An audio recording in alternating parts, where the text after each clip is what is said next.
First of all, I wish you a happy Mathematics Day. We are from 9th grade. Our project is about geometrical park. First game is a merry-go-round. Merry-go-round is about the shapes of triangle, rectangle, rhombus, parallelogram. And the second game is giant wheel. Giant wheel about the types of angles. And the third game is swing. Swing is about the types of triangles. And the fourth game is slide. Slide is about the definitions of line, line segment, point and ray. And the fifth is seesaw. Seesaw is about the trigonometric ratios. And the last one is circle. Circle is about the diameter, chord, radius and center. This is merry-go-round. It has 5 different shapes. They are square, rectangle, rhombus, triangle, parallelogram. Square, all sides are equal and angles are equal. In rectangle, all opposite angles are equal and angles are equal. Rhombus, all sides are equal and diagonals bisect each other. Triangle, it is a 3-sided closed figure. Parallelogram, in this opposite sides are equal and opposite angles are equal. It is types of angles. First one is right angle triangle, in between 0 degrees to 90 degrees. It is a obtuse angle triangle, in between 90 degrees to 180 degrees. It is a right angle, in between 0 degrees to 180 degrees. It is a straight angle, it exactly 180 degrees. It is a reflex angle, in between 180 degrees to 360 degrees.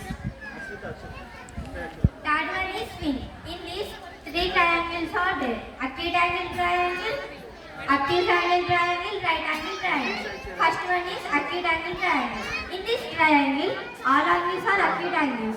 These are between 0 to 90 degrees. Right angle triangle.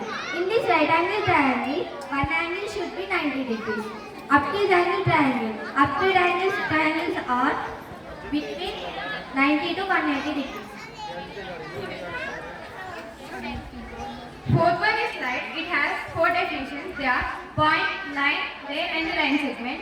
First one is a point. A point is a mark of position. Line. A line segment extended endlessly in one direction. Ray. A line segment extended endlessly in one direction. Line segment. It has 2 endpoints. Next one is seesaw. Seesaw has 6 trigonometric ratios. They are sin theta, cos theta, tan theta, cot theta, sec theta, cosec theta. Sin theta defined as opposite by hypotenuse. Cos theta defined as opposite adjacent by hypotenuse. Tan theta defined as adjacent by opposite. Cot theta defined as adjacent by opposite. Sec theta defined as hypotenuse by adjacent. Cosec theta defined as hypotenuse by opposite. Sixth one is circle. A circle is a simple closed figure which has no sides and no corners. It has a fixed point. A circle which has fixed point is called center. The distance from the center to any point on the circle is called radius. The line segment joining two points on the circle is called chord. The chord which passes through the center to any 2 points on the circle is called diameter. Thank you. Once again, I wish all of you a happy Mathematics Day.